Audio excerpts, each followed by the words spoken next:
Assalamualaikum warahmatullahi wabarakatuh. Perkenalkan, nama saya Friska Afrinita dengan NIM 240222141 presensi 21. Baiklah, saya akan membahas materi tentang hakikat etika penulisan karya ilmiah.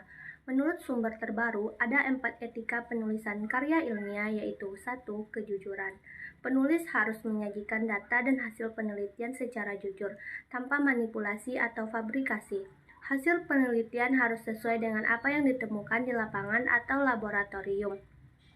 Kejujuran ini memastikan bahwa karya ilmiah dapat dipercaya dan valid. 2. Bebas plagiarisme. Setiap penulis diwajibkan untuk menghormati karya orang lain dan tidak menyalin atau menggunakan gagasan data atau hasil penelitian tanpa mencantumkan sumber. Plagiarisme dianggap sebagai pelanggaran serius yang dapat merusak reputasi ilmiah dan bahkan dikenakan sanksi hukum. 3. Hak cipta. Penulis juga harus menghormati hak cipta dari karya-karya yang mereka kutip. Mengutip atau menggunakan karya orang lain tanpa izin dapat melanggar undang-undang hak cipta, dan hal ini harus dihindari. 4. Kepengarangan yang sah.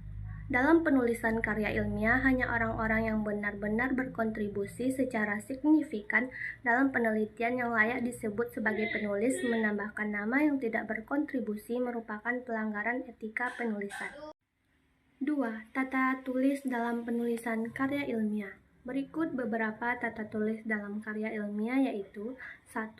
Font penulisan naskah ditulis menggunakan jenis kertas A4 dengan font Times New Roman ukuran PT dan spasi 1,5.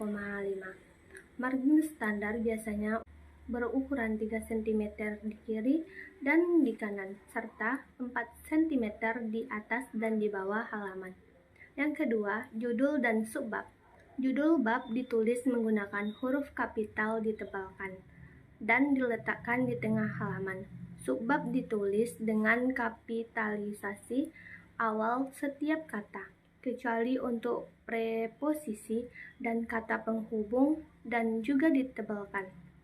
3. Penulisan paragraf.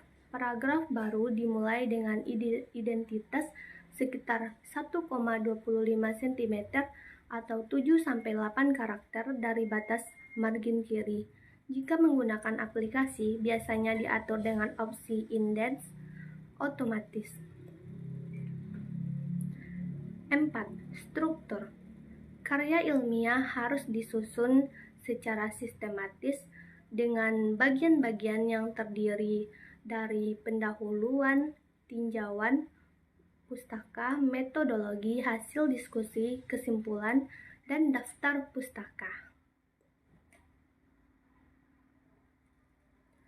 Yang kelima, penulisan tabel dan gambar. Tabel dan gambar diberi nomor sesuai urutan kemunculannya dengan judul tabel di atas dan judul gambar di bawah. Penggunaan warna dalam gambar harus dihindari untuk menghindari kualitas cetak yang buruk. 3. Plagiarisme. Para ahli membedakan beberapa jenis plagiarisme. 1. Plagiarisme langsung. Mengambil teks orang lain secara utuh tanpa menyebut sumbernya atau urut.